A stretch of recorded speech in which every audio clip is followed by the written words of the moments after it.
Jesus is the King of glory. Unlike the first Adam, who was patterned after God, Jesus is the brightness of God's glory, the exact image of God, because he was God in the flesh. Let's consider some reasons Jesus is so glorious. In 1 Timothy 6 verse 16, he alone has immortality.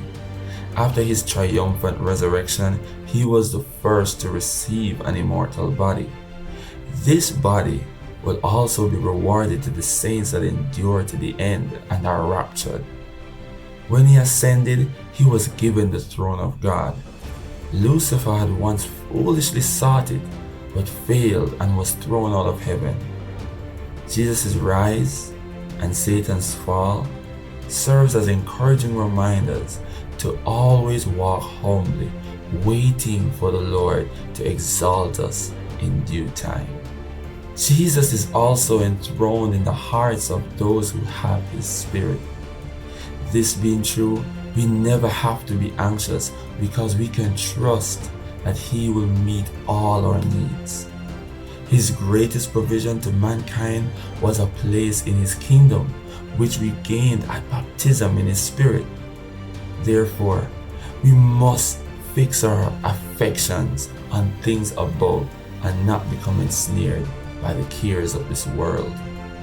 Jesus, the King of all nations, has been faithful to spread his word of reconciliation globally, taking every believing heart out of darkness and bringing them into his kingdom of light. Once delivered, he trains them in righteousness to further bring him glory, then takes them home to be with him eternally once they have completed his preordained works for them in the earth. In these last days, many will perish by the hands of the coming Antichrist. However, God will ensure that their deaths glorify him too. Upon his return, the King of glory will mount a white horse with a sword in his mouth to smite the nations with the judgment and the fierce wrath of God. His saints will also be riding alongside him, robed in white. So let's continually press towards righteousness, staying far from what may hinder us from experiencing God's glory in our lives. One such hindrance is prejudice birthed out of lies. For instance, the lie that says that the Arabic people, which are Ishmael's descendants, will always be in conflict with Israel, which are of Isaac's lineage. Same only multiplies hatred and pride, serving Satan's agenda of death. Another opposition is discontentment. We must exercise contentment and patience in all the situations God places us.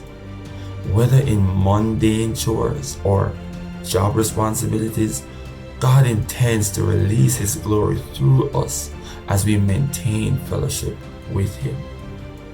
It is glorious to stand in the character of Christ despite offenses, trusting him to work conviction in the hearts of offenders.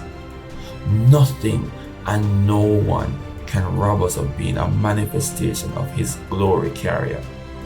It is only when we deny him that the glory is hid.